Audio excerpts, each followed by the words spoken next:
Europe 1 Soir. 19h, 21h, Pierre de Villeneuve. Avec Victor Hérault. Bonsoir, cher Victor. Bonsoir, Pierre. Journaliste politique à Valeurs Actuelles. Bonsoir, Joseph Massescaron. Bonsoir, Pierre. Écrivain et essayiste. Je le rappelle, nous aurons pour invité Jonathan Arfil, président du CRIF, dans une dizaine de minutes sur Europe 1. D'abord, parlons des agriculteurs et de la crise agricole. Annie Genevard, la ministre de l'Agriculture, reprendra la parole d'ici quelques minutes puisqu'elle est arrivée à Toulouse. Ce matin, sur France 2, elle a affirmé qu'elle ne fermait pas la porte à un dialogue avec les agriculteurs. Le dialogue est ouvert avec la profession. Notre responsabilité collective aux organisations syndicales, professionnelles, avec les vétérinaires, avec les scientifiques, c'est de dire ensemble, déterminons comment on lutte au mieux contre Est-ce que vous pourriez suspendre cette procédure maladie. La discussion est ouverte sur ce point. Et je ne veux pas vous donner de réponse catégorique aujourd'hui parce que ce temps de dialogue, il est indispensable et il faut pouvoir y associer les professionnels. Mon cher Joseph Massescaron, quand un ministre ne sait pas qu'est-ce qu'il fait, il se tait, pour ne pas dire autre chose. Où il crée une commission, où il demande un rapport. C'est ce qu'il faut aussi. Un rapport ça c'est Madame Toraval. Un classement vertical. Madame Toraval disait quand on ne sait pas quoi faire, on fait un Beauvau. Absolument, voilà. Un Beauvau. Bah oui, c'est le cas de le dire. Et Churchill les Français sont Beauvaux. Et Churchill disait, vous savez ce que disait Churchill ? Churchill disait, qu'est-ce qu'un dromadaire ? Un cheval dessiné par une commission. Oh, extraordinaire. Ça vous en dit J'adore. Bon, revenons à nos moutons. Bovins, il ne suit pas, Victor Hérault. C'est très sérieux en plus. Les agriculteurs sont extrêmement touchés par cette histoire. Joseph. Je crois que la difficulté, c'est que on a beau, les responsables politiques ont beau montrer une empathie aujourd'hui envers le monde agricole. D'ailleurs, ils passent leur temps à montrer une empathie envers un monde agricole qui est en train de mourir.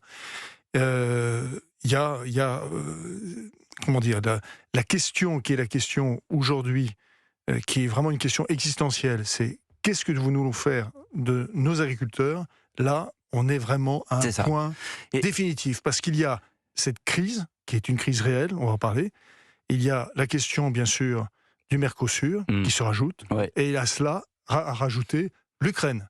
Parce que je rappelle quand même que l'Ukraine, sur la moitié des poulets qui sont consommés en France, une moitié vient d'Ukraine. Donc, tous ces éléments-là, évidemment, bien sûr, c'est moi qui suis, à chaque fois je dis moi qui suis vieux, moi qui suis vieux, j'ai le souvenir que le nombre de politiques qui disaient c'est vrai que la France, on a des problèmes industriels, mais vous allez voir, avec l'industrie agroalimentaire, là, vous allez voir ce qu'on va voir. On va être les premiers au monde, on va être, etc. Et aujourd'hui, très franchement, l'industrie agroalimentaire, vous savez comme moi, qu'on apporte énormément dans les produits agroalimentaires. Non mais on a tué depuis une cinquantaine d'années nos agriculteurs. Depuis Absolument. 50 ans, on les tue. C'est-à-dire que dans les années 50, il suffit de voir un peu de fiction, et heureusement qu'on a de la pellicule qui nous permet de voir ce que c'était qu'un agriculteur dans les années 50, dans les années 60, qui faisait vivre un village, une région, par son savoir-faire, par des bêtes qui n'étaient pas bourrées d'antibiotiques, etc., à cause des normes sanitaires qui sont là et qui s'entassent. Attendez, je termine. Ensuite, vous avez la politique agricole commune, puisqu'il a dans le machin qu'a été l'Europe, il a fallu aussi s'adapter aux autres pays et faire en sorte que une sorte d'équité entre les différents pays. Donc ça a commencé à tuer les agriculteurs aussi. Et ensuite, on a effectivement, vous avez le Mercosur, vous avez tout à fait raison d'en parler, parce que et à la fin. Vous avez parlé de la grande distribution, et à la fin de l'agriculteur que je citais des années 50, c'est plus du tout le même aujourd'hui. Il y a son petit-fils, et il y en a un sur deux, qui se suicide tous les 2 jours. Voilà. Bon, il y en a un. Sérotonine de Welbeck, c'est exactement ce qu'il raconte. Ce qui aurait dû nous alerter, je pense, c'est quand on a commencé en France, il y a à peu près une dizaine d'années, à voir des photos, au festival d'art, des films en noir et blanc. Rappelez-vous, nous comptons le monde agricole. Là, à partir du moment où on vous décrit une partie de la société française en noir et blanc, avec des talents artistiques indéniables, ça veut dire qu'ils sont moribonds. C'est ça. C'est moribond. C'est ça. Et là, il y a évidemment, bien sûr, un énorme problème. il y a un problème. D'abord, il y a un problème. Pardonnez-moi. Annie Genevard descend et est à Toulouse, c'est très bien. Il y a quand même un problème de communication. On va pas tourner autour du pot. C'est-à-dire que je pense que le contact avec les agriculteurs, avec les éleveurs, pour être encore plus précis, aurait dû être pris tout de suite. Parce que ce qui est intéressant, vous voyez, c'est que on dit oui, c'est la coordination rurale, oui, c'est un certain nombre d'agités, mais les fédérations départementales, les FDSEA, contestent aujourd'hui la FNSEA. Donc, c'est dire qu'il y a un véritable problème. C'est-à-dire que, moi, je veux bien qu'il y ait une expertise et que tous les experts en expertologie se relaient pour nous expliquer. Alors maintenant, moi, je me garderais bien ça, mais vous avez des spécialistes en tout maintenant. Il y a des spécialistes sur le virus. On va voir ce que va dire Madame Genevard d'ici quelques minutes. En attendant, Victor Hérault, j'ai même presque de la sympathie pour Madame Genevard parce que je pense qu'elle voudrait bien faire, mais simplement, elle n'a pas les cartes. You don't have the cards.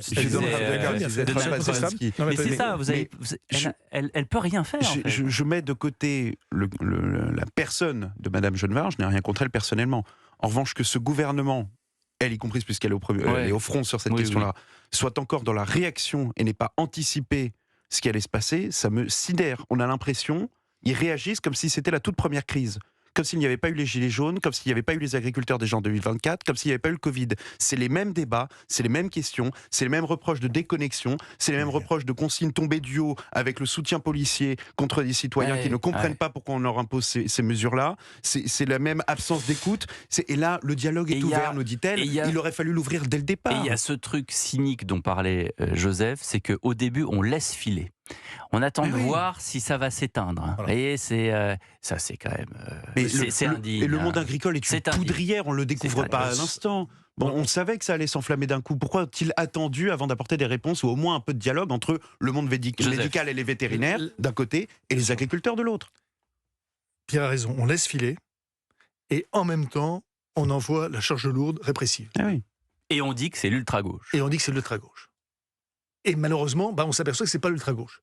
Il y a de l'ultra-gauche, mais il n'y a pas que de l'ultra-gauche. Parce que je l'ai rappelé, les fédérations départementales sont vent debout contre cette réforme.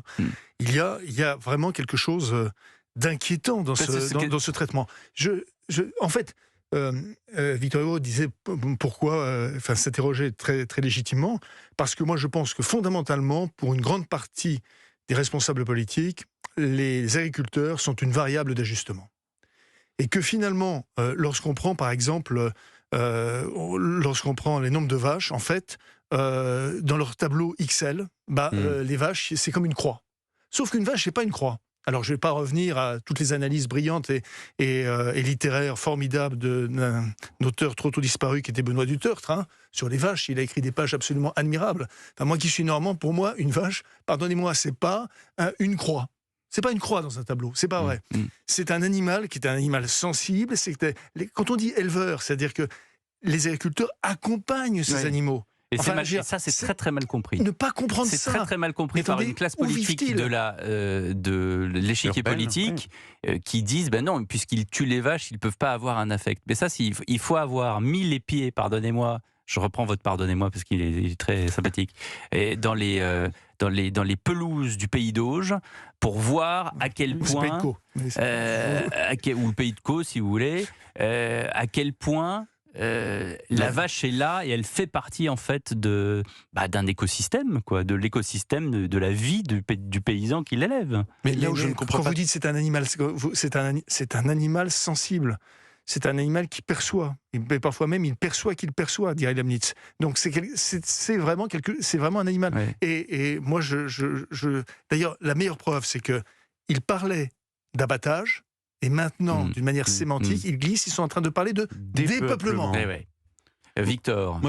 Hérault et pas Hugo. Parce que quand vous dites Victor Hugo, vous avez dit Victor Hugo, alors on savait pas trop. Non, c'est pas Hugo. Et alors lui, il a levé la tête en se disant d'outre-tombe. Waouh, on parle de moi.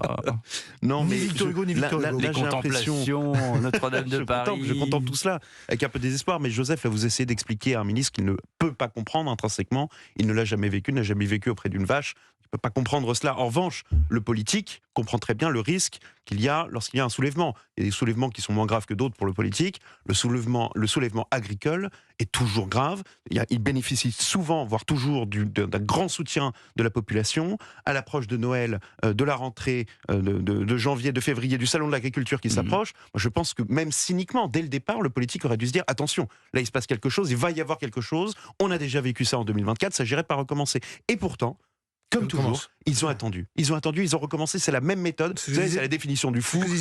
Répéter la même chose en attendant un résultat différent. Et c'est exactement ce qui s'est passé. Et on pose toujours la question aux différents ministres de l'Agriculture en disant, mais est-ce que vous pensez qu'il y aura des agriculteurs avec des vaches au salon de l'agriculture prochain? Parce que c'est vrai, c'est dans pas longtemps. Je l'espère. Bah ouais, t'espères. Nous aussi on espère, mais on aimerait avoir des agriculteurs épanouis. Au moins, et pas un qui se tire une balle dans la tête tous les 2 jours. Enfin, je veux dire... La France est un pays agricole. C'est dans notre ADN. C'est quelque chose qui appartient au cours le plus intérieur de notre histoire et de notre identité. Et combien il y a de visiteurs au salon de l'agriculture à chaque fois? On bat les records chaque année. Ouais. Les Français aiment leurs agriculteurs. À chaque fois plus. Et il y a un paradoxe inouï, en fait, dans cette histoire. Et je tiens, pardonnez-moi aussi, à parler de la profession. Vous pardonnez aussi. Médicale.